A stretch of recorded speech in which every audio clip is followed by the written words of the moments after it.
قدامي أفكر كده، قلت ودمت له في برضه أمان الله. هتروح؟ قال لي معلش يا لميا، بس دي ظروفي وظروف شغلي، لكن أوعدك يا حبيبتي هاخد أجازة وهعوضك عن كل ده. مشي وسابني زي كل مرة لوحدي. ممكن ألوم نفسي على اللي أنا عملته، بس أنا نفسي أعرف أنا متجوزة ليه؟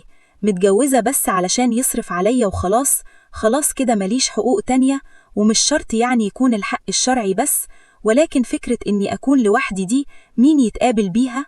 أنا اتجوزته علشان يبقى قاعد معايا، نخرج سوا، ناكل سوا، نتكلم ونضحك مع بعض، نشارك ذكرياتنا.